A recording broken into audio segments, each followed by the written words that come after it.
नमस्कार दोस्तों, स्वागत है आपका मेरे YouTube channel spiritual story number 1 में। दोस्त, आज की वीडियो में आपके लिए महाभारत से जुड़े पांडव और कौरव की कुछ ऐसी बातें लेकर आया हूँ जिसे सुनकर आप भी चौंक जाएंगे। वीडियो को अंत तक जरूर देखें। कौरव और पांडव राजकुमारों ने शस्त्र विद्या तो सीख ही ली थी, शास्त्रों का ज्ञान भी प्राप्त कर लिया था। वे सब वयस्क हो गए थे, जनता में अपना वर्चस्व स्थापित करने लगे थे।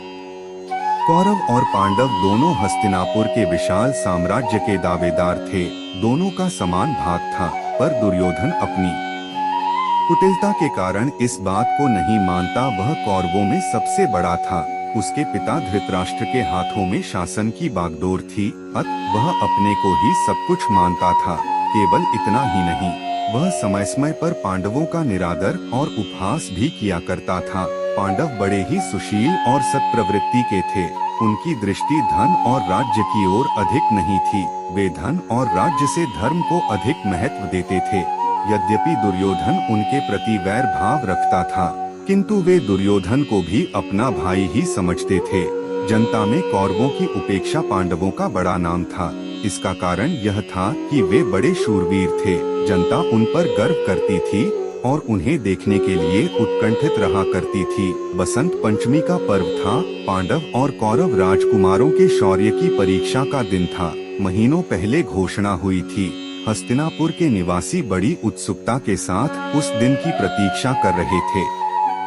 हस्तिनापुर के एक विशाल प्रांगण में शौर्य परीक्षा की आयोजना की गई थी। प्रांगण को चारों ओर से बाड़ों के द्वारा घेर दिया गया था। बीच बीच में दर्शकों के बैठने के लिए छोटे बड़े मंच भी बनाए गए थे। राजकुटुंब के सदस्यों और सम्मानित नागरिकों के बैठने के लिए विशेष प्रकार के मंच बनाए गए थे। घेरे हुए मैदान को झंडों, पताकाओं, बंदनवारों और पुष्पमालाओं से सुसज्जित किया गया था। तरह तरह के बाजे और ध्वनियां भी बजाई जा रही थीं। सारा मैदान दर्शकों से भरा था। मंचों पर सुसज्जित वेशभूषा में नागरिक और राजकुटुंब के सदस्य बैठे हुए थे। स्त्रियों के मंच पर राजकुटुंब की स्त्रियों के साथ कुंती और गांधारी भी विराजमान थीं। साधारण दर्शकों में अधिरथ भी अपने पुत्र कर्ण के साथ मौजूद था।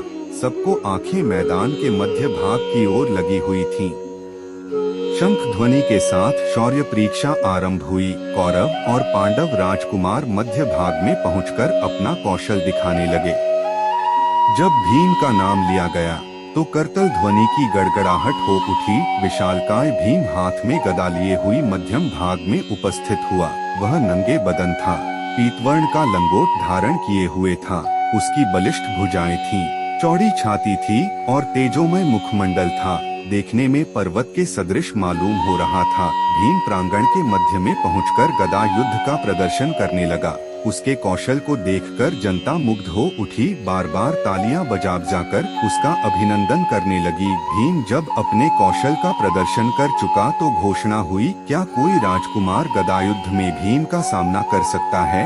घोषणा होते ही दुर्योधन गदा लिए हुए भीम के सामने जाकर खड़ा हो गया।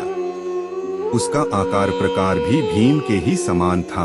वह लाल रंग का लंगोट धारण किए हुए था। भीम और दुर्योधन में गदायुद्ध होने लगा।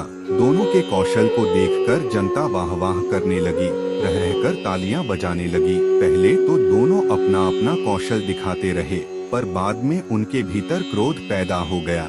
दोनों गदा फेंककर मल्लयुद्ध करने लगे तो द्रोणाचार्य ने आज्ञा देकर उन्हें पृथक करा दिया। यद्यपि निर्णय नहीं हो सका कि दोनों में श्रेष्ठ कौन है, किंतु यह बात तो हुई ही कि दोनों के कौशल को देखकर जनता मुग्ध हो उठी थी। भीम और दुर्योधन के पश्चात अर्जुन के नाम की घोषणा हुई। घोषणा होते ही वह धनुष बाण लेकर प्रांगण के मध्य के उपस्थित हो गया। उसका सुंदर और कांतिमय शरीर था। उसके सिर पर घुंघराले बाल थे। उसके अंगन से तेज और शौर्य टपक रहा था। वह भी पीतवर्ण की कांचनी काछे हुए था। देखने में इंद्रसा ज्ञात हो रहा था। अर्जुन प्रांगण के मध्य में खड़ा होकर अपना कौशल दिखाने लगा। उसके कौशल को देखकर जनता मुग्ध हो गई। अर्जुन जब अपना कौशल दिखा चुका तो फिर घोषणा हुई, क्या कोई राजकुमार अर्जुन की बराबरी कर सकता है? घोषणा सुनकर चारों ओर सन्नाटा छा गया। कोई भी अर्जुन का मुकाबला करने के लिए खड़ा नहीं हुआ। जब कोई आगे नहीं आया तो फिर घोषणा हुई, क्या यह समझा जाए कि अर्जुन का मुकाबला करने वाला कोई नहीं है?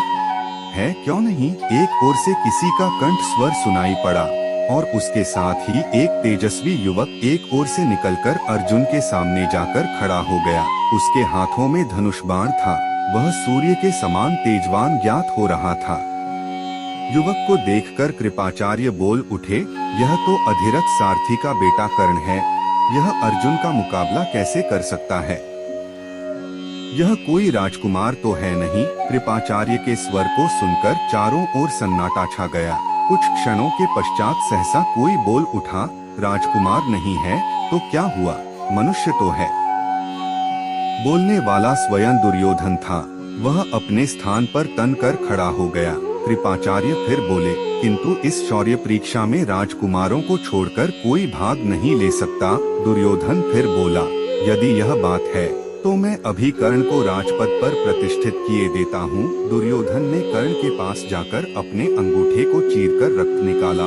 रक्त से कर्ण का तिलक करते हुए उसने कहा, मैं कर्ण को अंग देश का राजा बना रहा हूँ। यह आज से अधिरथ का पुत्र नहीं, अंग देश का राजा है। अंग देश के राजा के रूप में यह अर्जुन का मुकाबला कर सकता है। दुर्योधन की बात को सुनकर भीम उठकर खड़ा हो गया। वह व्यंग भरे स्वर में बोला, कर्ण को अंग देश का राजा तुम कैसे बना सकते हो? तुम हस्तिनापुर के राजा तो हो नहीं, राजा तो महाराज धृतराष्ट्र हैं। भीम के कथन को सुनकर एकत्र जनसमूह में बड़ा शोरगुल पैदा हुआ। उस शोरगुल से ऐसा प्रतीत होने लगा कि अगर समारोह को समाप्त नहीं किया जाता तो संघर्ष हो जाएगा।